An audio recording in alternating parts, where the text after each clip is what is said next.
Perkenalkan, nama saya Hertina Sulfita. NIM saya 03202205. Saya akan menjelaskan anatomi, fisiologi, sistem reproduksi wanita dan pria. Tugas dari Ibu Maria Pujiastuti. Gambar reproduksi wanita dan pria. Ini bagian wanita, ini bagian pria. Anatomi, fisiologi organ reproduksi pria dan wanita. Anatomi. 1. Organ reproduksi pria. Organ reproduksi pria dibagi menjadi dua, yaitu organ reproduksi bagian luar dan organ reproduksi bagian dalam. Organ reproduksi bagian luar terdiri dari penis, skrotum. Organ reproduksi bagian dalam disebut testis dan epididymis. Ven defendens, vesicula, seminalis, kelenjar prostat, uretra, kelenjar bulbur, ris, atau glandula Cooper. Anatomi. Organ reproduksi pria. Organ reproduksi pria dibagi menjadi dua, yaitu organ reproduksi bagian luar dan organ reproduksi bagian dalam.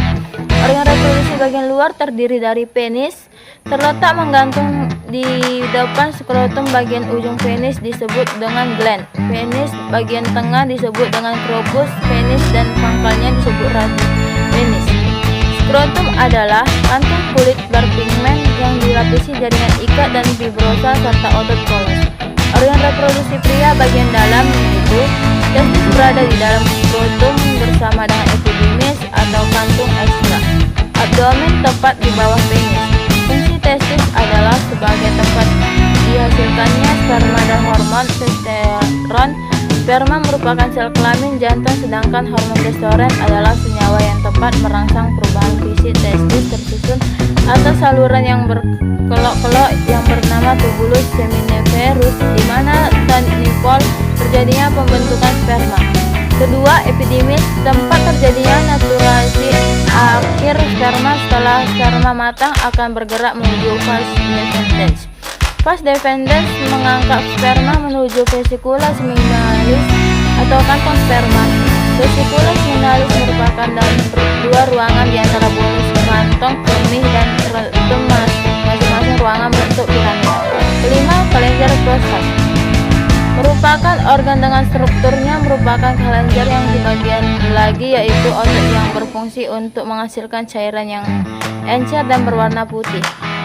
Kelenjar bouretralis glandula Cooper terletak di belakang lateral bersama ambrones. Uretra yang menghasilkan cairan bening dan berlendir yang bersifat basah untuk menetralkan pH uretra yang asam. Uretra sebagai saluran kemih pada pria dan saluran ejakulasi, dan cairan ini akan dikeluarkan duluan sebelum sperma dikeluarkan. Wanita. Organ reproduksi bagian luar: mons pubis, clitoris, lubang uretra, lubang vagina, labia minora, labia mayora. Organ dalam ovarium: tuba fallopi, fundus. Anatomi, fisiologi organ reproduksi wanita. Yang pertama, mons pubis letaknya di bagian atas, tempat di atas tulang kemaluan. Mons pubis terdiri dari jaringan lunak yang bentuknya agak menonjol di bagian ini. Rambut komaldan atau akan tumbuh, berfungsi untuk mengurangi gesekan ketika melakukan hubungan intim. Klitoris bentuk kecil seukuran kacang. Di bagian ini terdapat banyak jaringan yang saraf peka terhadap rangsang. Lubang uretra. Lubang ini fungsinya untuk tempat keluarnya urin. Lubang uretra berada di bawah klitoris. Lubang vagina berada di bawah lubang uretra. Fungsinya lubang ini menuju rahim untuk melahirkan keluarnya darah.